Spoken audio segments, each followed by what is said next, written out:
ഇന്ന് നമ്മൾ നോക്കുന്നത് 50 പഴഞ്ചൊല്ലുകളും അവയുടെ അർത്ഥവുമാണ്. അപ്പം നമുക്ക് തുടങ്ങാം. അകത്ത് കത്തിയും പുറത്തു പത്തിയും.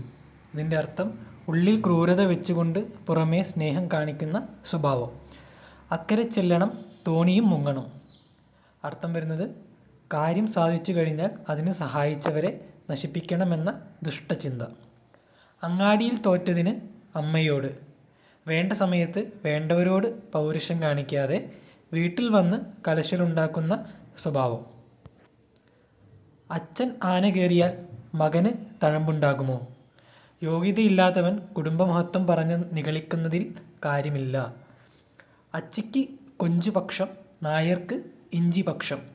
വളരെ അടുത്തവരാണെങ്കിലും പരസ്പര വിരുദ്ധമായ സ്വഭാവമുള്ളവർ. അച്ഛൻ ഇച്ഛിച്ചതും പാല്, വൈദ്യൻ കൽപ്പിച്ചതും പാല്. അധികാരി ആജ്ഞാപിച്ചതും താൻ ആഗ്രഹിച്ചതും ഒന്നുതന്നെയാകുക. 5 ആണ്ട് സൂക്ഷിച്ചാൽ മഞ്ചാടിക്കും വില. ഏത് ചെറിയ വസ്തുവും ഒരു കാലത്ത് വിലയുള്ളതായി തീരും. അഞ്ജനമെന്നത് ഞാനറിയും, മഞ്ഞളുപോലെ വെളുത്തിരിക്കും. ഒന്നും അറിഞ്ഞുകൂടാത്തവൻ എല്ലാം അറിയാമെന്ന് ഭാവിക്കുക.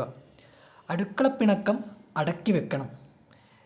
വീട്ടുവഴക്കുകൾ മറ്റുള്ളവരെ അറിയിക്കരുത്. അടുത്താൽ നക്കിക്കൊല്ലും, അകന്നാൽ ഞെക്കിക്കൊല്ലും. ഇണങ്ങിയാലും പിണങ്ങിയാലും നശിപ്പിക്കുന്ന ദുഷ്ട സ്വഭാവം. അണ്ടിയോടടുത്താലേ മാങ്ങയുടെ പുളി അറിയൂ. അടുത്ത് പെരുമാറുമ്പോഴാണ് മറ്റുള്ളവരുടെ സ്വഭാവത്തിൻ്റെ തനി നിറം മനസ്സിലാകുന്നത്. അണ്ണാൻ കുഞ്ഞും തന്നാലായത്. എത്ര നിസ്സാരനും ചെറിയ സേവനം ചെയ്യാൻ കഴിയും. അതിലാഭം പെരും ഛേദം. അമിത ലാഭത്തിലുള്ള ആഗ്രഹം വലിയ നഷ്ടത്തിൽ കലാശിക്കും. അധികമായാൽ അമൃതും വിഷം. എത്ര നല്ല വസ്തുവായാലും വളരെ കൂടിയാൽ ഉപദ്രവകരമാകും. തിളച്ച വെള്ളത്തിൽ വീണ പൂച്ച പച്ചവെള്ളം കണ്ടാൽ അറയ്ക്കും. ഒരാപത്തിൽ ചാടിയ ആളിന് പിന്നെ എല്ലാ കാര്യത്തിലും ഭയവും സംശയവുമായിരിക്കും. അനുജത്തിയെ കാണിച്ച് ചേട്ടത്തിയെ കെട്ടിക്കുക. ഗുണമുള്ളത് കാണിച്ചിട്ട് ഗുണമില്ലാത്തത് പിടിച്ചേൽപ്പിക്കുക. അംഗവും കാണാം, താളിയും ഒടിക്കാം. 2 കാര്യങ്ങൾ ഒരുമിച്ച് സാധിക്കുക. അപ്പം തിന്നാൽ മതി, കുഴി എണ്ണണ്ട. കാര്യം സാധിച്ചാൽ മതി, അതെങ്ങനെ സാധിച്ചു എന്നറിയേണ്ടതില്ല. അളമുട്ടിയാൽ ചേരയും കടിക്കും. എത്ര സാധുവായാലും ഉപദ്രവിച്ച് പൊറുതി മുട്ടിച്ചാൽ തിരിഞ്ഞു നിന്നെതിർക്കും. അഴകുള്ള ചക്കയിൽ ചുളയില്ല. അധികം ഭംഗിയുള്ളതിൽ അന്തസാരമുണ്ടാവില്ല. അതായത് അതിൻ്റെ അർത്ഥം വരുന്നത്, നമ്മൾ മിന്നുന്നതെല്ലാം പൊന്നെല്ലാം എന്ന് പറയുന്ന പോലെ കാണാൻ പുറത്ത് നല്ല ഭംഗിയും കാര്യങ്ങളൊക്കെ ഉണ്ടാവും, പക്ഷേ ഉള്ളിൽ വേണ്ടത്ര അതിന് പ്രധാന ഗുണങ്ങൾ ഉണ്ടാവില്ല എന്നുള്ള അർത്ഥം. ആനപ്പുറത്തിരിക്കുമ്പോൾ പട്ടിയെ പേടിക്കേണ്ട. വലിയ സ്ഥാനങ്ങളിൽ ഇരിക്കുന്നവർക്ക് നിസാരന്മാർ ഉപദ്രവിക്കുമോ എന്ന പേടി ഉണ്ടാകില്ല.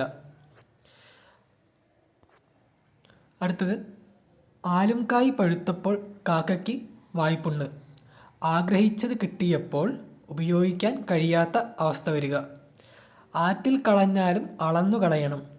എന്തിനു ചെലവാക്കിയാലും എല്ലാത്തിൻ്റെയും കൃത്യമായ കണക്കുണ്ടായിരിക്കണം. ഇടിവെട്ടിയവനെ പാമ്പ് കടിച്ചു. ഒരു ആപത്ത് സംഭവിച്ചതിൻ്റെ പിന്നാലെ മറ്റൊന്നുകൂടി സംഭവിക്കുക. ഇരുന്നുണ്ണരുത്, കിടന്നുറങ്ങരുത്. അധ്വാനിക്കാതെ ആഹാരം കഴിക്കരുത്. വിശപ്പ് ശമിച്ചാൽ പിന്നെയും ഇരുന്ന് തിന്നരുത്. ഇലയ്ക്ക് മുമ്പും പടയ്ക്ക് പിമ്പും. സദ്യയ്ക്ക് 1-ാം പന്തിയിലിരുന്ന് എല്ലാ വിഭവങ്ങളും ധാരാളം കഴിക്കുക. പടയ്ക്കാണെങ്കിൽ ഏറ്റവും പിന്നിൽ സുരക്ഷിതമായി നിൽക്കുക. ഇഷ്ടമില്ലാത്ത അച്ചി തൊട്ടതൊക്കെ കുറ്റം. ഇഷ്ടമില്ലാത്തവർ ചെയ്യുന്നതിലെല്ലാം കുറ്റങ്ങൾ കാണുന്ന സ്വഭാവം. ഉടയവനുടച്ചാൽ ഓട്ടിന് കേടില്ല. ഉടമസ്ഥൻ്റെ കൈപ്പിഴ മൂലം ഒരു വസ്തുവിന് കേടുവന്നാൽ അയാൾ സഹിച്ചുകൊള്ളും. ഉണ്ണിയെ കണ്ടാലറിയാം ഊരിലെ പന്നം. ഒരാളെ കാണുമ്പോൾ തന്നെ അയാളുടെ ചുറ്റുപാടുകൾ മനസ്സിലാക്കുവാൻ കഴിയും. ഉപ്പ് തിന്നവൻ വെള്ളം കുടിക്കും. തെറ്റു ചെയ്തവൻ അതിൻ്റെ ഫലവും അനുഭവിക്കും എന്നുള്ളതാണ് അതിൻ്റെ അർത്ഥം. ഇനി അടുത്തത്, ഉർവശി ശാപം ഉപകാരമായി. ചില ദോഷങ്ങളും അനർത്ഥങ്ങളും ചിലപ്പോൾ ഗുണകരമായി തീരും.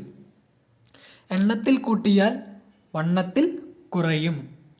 കൂടുതൽ ലഭിക്കുന്ന സാധനങ്ങളുടെ ഗുണം കുറവായിരിക്കും. എലിയെ തോൽപ്പിച്ച് ഇല്ലം ചുടുക. വിവേകമില്ലാത്ത പ്രവൃത്തി കൊണ്ട് വലിയ നാശനഷ്ടം ഉണ്ടാക്കുക എന്നുള്ളതാണ് അതിൻ്റെ അർത്ഥം. ഏട്ടിലെ പശു പുല്ല് തിന്നുകയില്ല. പുസ്തകത്തിലെ പശു പുല്ല് തിന്നുകയില്ല, അതിനെക്കൊണ്ട് പ്രയോജനവും ഉണ്ടാകില്ല എന്നതാണ് അർത്ഥമാക്കുന്നത്. ഈ ഏട്ട് എന്ന് പറയുന്നത് നമ്മുടെ പുസ്തകം എന്നുള്ള അർത്ഥമാണ്. പുസ്തകത്തിലെ പശു അതായത് ചിത്രം. ഒരു നാക്കിന് 2 കണ്ണ്. വായിൽ തോന്നുന്നത് പോലെ പറയരുത്. വളരെ ശ്രദ്ധയോടെ വേണം ഓരോ വാക്കും ഉപയോഗിക്കേണ്ടത്. ഒരുമയുണ്ടെങ്കിൽ ഉലക്കമേലും കിടക്കാം. യോജിപ്പുണ്ടെങ്കിൽ എത്ര ക്ലേശകരമായ കാര്യവും ചെയ്യാൻ കഴിയും. ഒരു വെടിക്ക് 2 പക്ഷി. ഒറ്റ പ്രവൃത്തി കൊണ്ട് 2 കാര്യം സാധിക്കുക. ഒരുറക്കം കൊണ്ട് നേരം വെളുക്കുകയില്ല. ഒരാവശ്യം കഴിഞ്ഞാൽ പിന്നെ ആവശ്യങ്ങൾ വരികയില്ലെന്ന് വിചാരിക്കരുത്. കടയ്ക്കൽ നനച്ചാലേ തലയ്ക്കൽ പൊടിക്കൂ. വേണ്ട സ്ഥാനത്ത് പ്രവർത്തിച്ചാലേ തക്കതായ ഫലം ലഭിക്കൂ. കടയ്ക്കൽ എന്ന് പറയുമ്പോൾ നമ്മുടെ ആ ഒരു മരത്തിൻ്റെ അല്ലെങ്കിൽ ചെടീൻ്റെ വേരിൻ്റെ ആ ഭാഗത്ത് നമ്മൾ നനച്ചാലേ ഉള്ളൂ അതിൻ്റെ തലയ്ക്കൽ അല്ലെ അതിൻ്റെ മേലെ കായ്കൾ അല്ലെങ്കിൽ പൂക്കൾ ഒക്കെ ഉണ്ടാവുള്ളൂ. കടിച്ചത് കാഞ്ഞിരക്കായി, പിടിച്ചത് മുരിക്കിൻ കൊമ്പ്. കാഞ്ഞിരക്കായുടെ കയ്പും മുരിക്കിൻ്റെ മുള്ളും പോലുള്ള അനുഭവം, അതായത് ഭാഗ്യം കെട്ടവൻ്റെ ഗതി. കണ്ടപ്പോൾ കരിമ്പ്, കടിച്ചപ്പോൾ ഇരുമ്പ്. നിഷ്പ്രയാസമെന്ന് തോന്നിയ കാര്യത്തിലേക്ക് പ്രവേശിക്കുമ്പോൾ അതികഠിനമാണെന്ന് ബോധ്യപ്പെടുക. കണ്ടം വിറ്റാലും വരമ്പ് വിൽക്കയില്ല. വളരെ ചെറിയ കാര്യത്തിന് വേണ്ടി ശാഠ്യം പിടിക്കുന്ന മൂഢ സ്വഭാവം. കണ്ണിൽ കുരുവിന് കൈവിരൽ ഔഷധം. നിസ്സാരമായ രോഗത്തിന് ചെറിയ പ്രതിവിധി അല്ലെങ്കിൽ ഔഷധം മതിയാകും. കരയുന്ന കുഞ്ഞിനെ പാലുള്ളൂ. ചില കാര്യങ്ങൾ മറ്റുള്ളവരുടെ ശ്രദ്ധയിൽപ്പെടുത്തിയാലേ അവർ അത് നിറവേറ്റി തരികയുള്ളൂ. കരിവിറ്റ പണം കറുത്തിരിക്കുമോ? ഏത് തൊഴിൽ ചെയ്തു കിട്ടുന്ന പണവും പണം തന്നെയാണ്. അപ്പോൾ നമ്മൾ 50 പഴഞ്ചൊല്ലുകളും അവയുടെ അർത്ഥങ്ങളും പറഞ്ഞു കഴിഞ്ഞു. ഇനി ഇതിൻ്റെ 2ാം ഭാഗത്തിൽ വീണ്ടും ഒരു 50 പഴഞ്ചൊല്ലുകളുമായി നമുക്ക് വീണ്ടും കാണാം.